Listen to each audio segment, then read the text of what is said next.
يا أيها الناس قد جاءكم برهان من ربكم وأنزلنا إليكم نورا مبينا.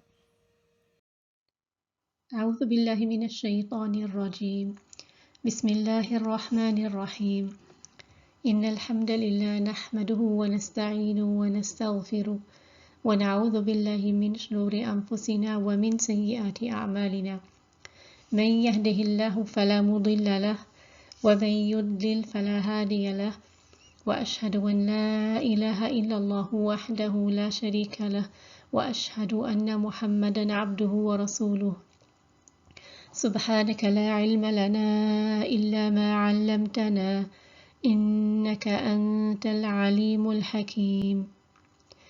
This lesson is targeted towards advanced students of Tajweed and is on the topic of Noon al-Wiqaya, which is a topic which I couldn't find anything on in English on the internet. So information regarding this topic is plentiful in Arabic, but for the English-speaking students, I couldn't find anything on this topic, which is why I've done a short video on the topic of Noon al-Wiqaya for the benefit of advanced students of Tajweed. Before we look at a definition of Noon al-Wiqaya, we need to understand the different states that verbs can be in. So we have the three main types of verbs are past tense, command, and present tense. The past tense is fixed upon fatha, and the fatha can be apparent or non-apparent, such as khalaqa, where the fatha is apparent, and wa'alqa, where the fatha on the last letter is not apparent. And in the command tense, these verbs are fixed upon sukoon, so they're in jazm state, such as fasta'idh and fadkhulu, and again the sukoon can be apparent or non-apparent. And the present tense has three states, so we have rafa'a, nasab, and jazm. Examples are yudillu, which is in a rafa'a state with dhamma, takuna, which is in nasab state with fatha, and tahris, which is in jazm state with sukoon. And again the haraka on the last letter can be apparent or non-apparent. So all these examples are taken from Surah An-Nahl. So from this we can see that verbs are not conjugated into jar state, i.e. they do not take kasra. If the last letter on a verb has a kasra, the kasra is there due to two reasons. So it can either be there to prevent the meeting of two sukoons, i.e. because of iltiqai sakinain, or it's there because a weak letter has been dropped from the word. So if we look to the root of that word and we find that the last letter in the root is a weak letter, then we know that the weak letter has been dropped and that kasra on the last letter, which is visible, is original. So this is something that we need to bear in mind before we look at the definition of Noon al-Wiqaya. Noon al-Wiqaya in English we call the noon of prevention. The ya mutakallim is an attached pronoun for the first person found in nouns, verbs and particles, and is found in jazm or nasab state. So it's found either with a sukoon on and with a fatan, and in the majority of the cases in the Quran you'll find the ya mutakallim with a sukoon in jazm state. Particles are fixed and cannot be conjugated, which is why this noon is required if the last letter does not have a kasra. And on the previous page we could also see that verbs also cannot be conjugated with the last letter having a kasra. So verbs do not take kasra. Therefore this noon is required before the ya in certain verbs and certain particles where the last letter will not be conjugated into a kasra with a kasra. So this is an extra noon which is fixed upon kasra, found in verbs and particles.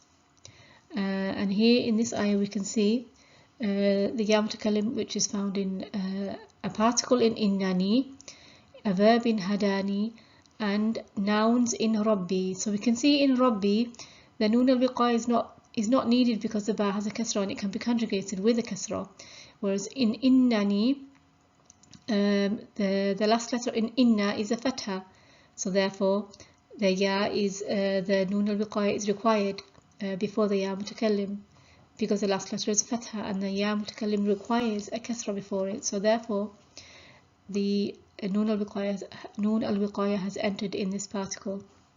And in hadani we can see that the last letter is an alif, it's with sukoon, and the ya mutakallim has entered the verb and requires a kasra. So therefore the noon al-wiqaya has entered before the ya al-mutakallim, making it easier in pronunciation. قُلْ إِنَّنِي هَدَانِي رَبِّي إِلَى صِرَاطٍ مُسْتَقِيمٍ. Indeed, as for me, my Lord has guided me to a straight path. There are two main benefits of noon al-wiqaya. The first benefit is that it protects the last haraka of the word. So whatever grammatical state the last haraka is in that word, it protects it by adding the extra noon to accompany the ya mutakallim. And the second benefit is that it carries, the noon al-wiqaya carries the kasra which is required before ya mutakallim. So for example, in waja'alani, this is a past tense verb which is masculine fixed on fatha. So then the noon al-wiqaya is protecting the past tense verb which is fixed on fatha.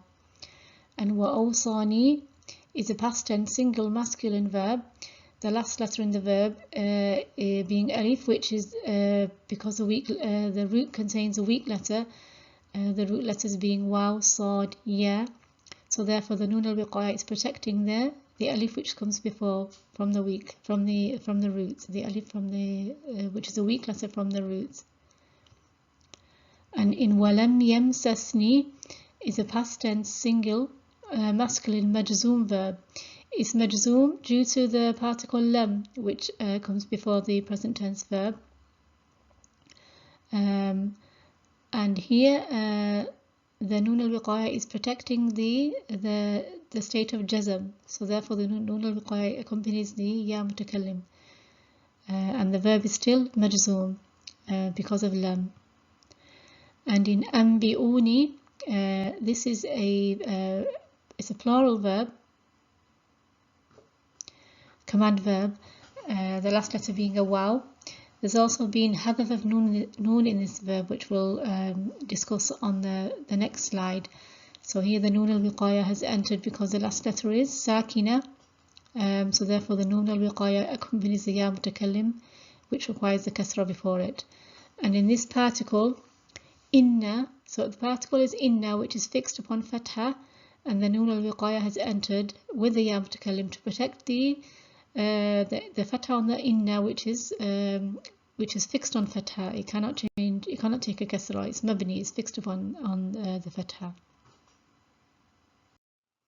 Let's look at some examples to identify if the word has a noon al-wiqaya in it or not. So here we have atuhajjunni. We have a present tense verb, masculine plural. The meaning is, do you argue with me?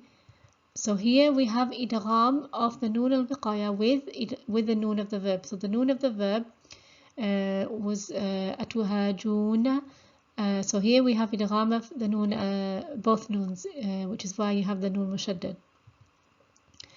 In waqad hadani, this is a present tense single masculine verb, and the noon that you can see is the noon al-wiqaya, and we have hadaf of the ya mutakallim, and ithbat of noon al-wiqaya in this verb. Anbi'uni we discussed on the previous page. This is a command verb masculine plural, which means inform me. We have the hadaf of noon of the verb and ithbat of noon al-wiqaya and ithbat of ya mutakallim.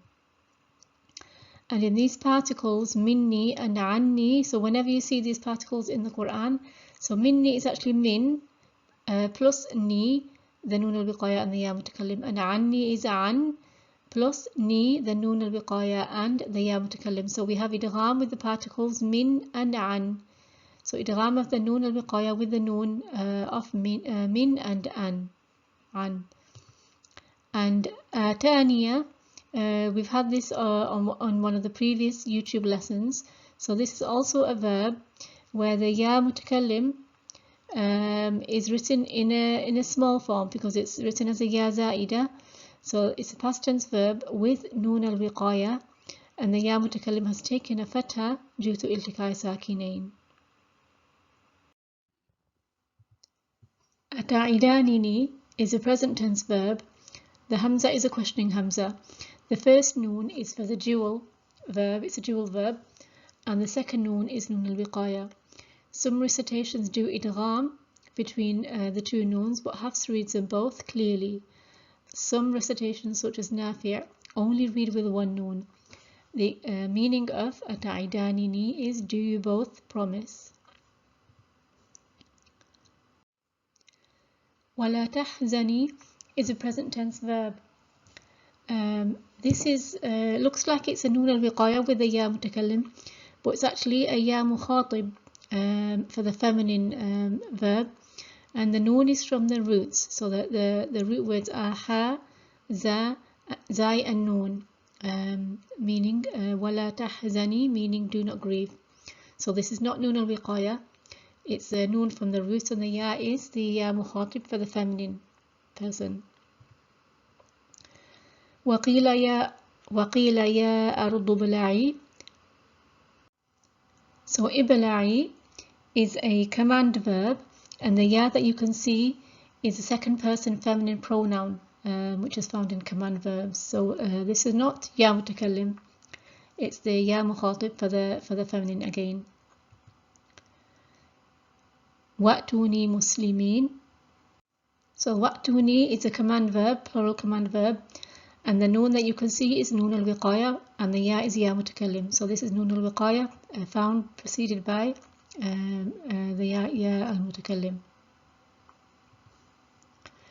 فانظري ماذا تأمرين. So fanzuri again is a command verb, and the ya that you can see is the ya mukhatib for the feminine is a feminine pronoun, and there is hadaf of the noon in this verb. We mentioned previously that there is no need for noon al-wiqaya in nouns because the last letter in the noun is able to carry kasra for the ya mutakallim. So in hasbi Allahu, for example, hasbi Allahu is a masculine noun meaning sufficient for me. So we have ya mutakallim, and it's able to be preceded by the kasra. So the ba has taken a kasra, even though this noun is a mubtada, which is marfu with dhamm, and the dhamma is muqaddar, so it's not apparent. And the fatha that you see on the ya mutakallim is due to iltiqai sakinain. And in ha'ula'i banati, again banati is a noun which is the khabar, which is marfu with dhamm, and the dhamma is again muqaddar. So the noun is able to take the kasra for the ya mutakallim, because the kasra, even though it's in marfu form, it can be non-apparent. The dhamma for marfu doesn't have to be apparent.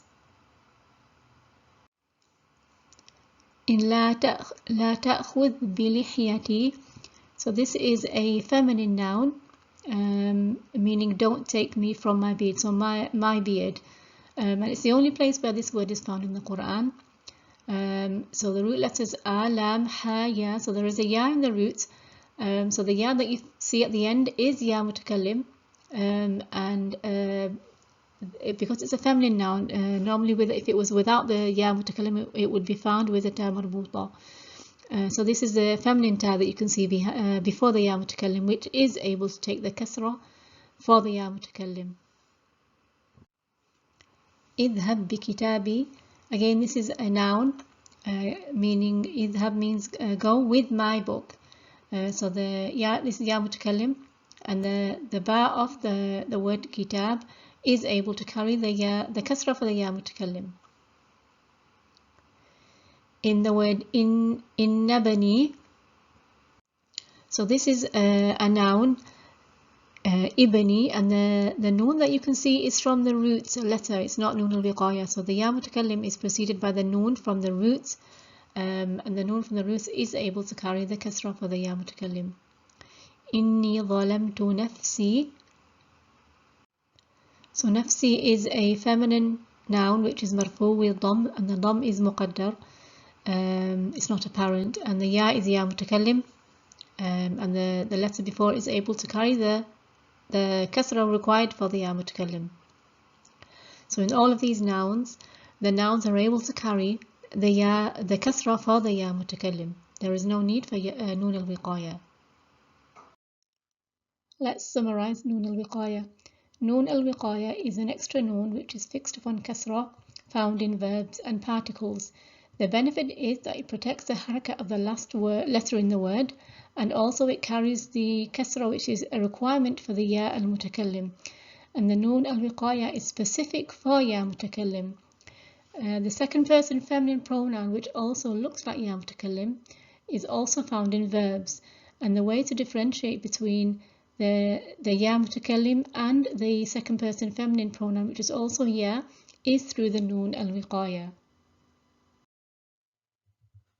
I pray that you have benefited from today's lesson. سبحانك اللهم وبحمدك أشهد أن لا إله إلا أنت أستغفرك وأتوب إليك. وأن أتلو القرآن فمن اهتدى فإنما يهتدي لنفسه ومن ضل فقل إنما أنا من المنذرين.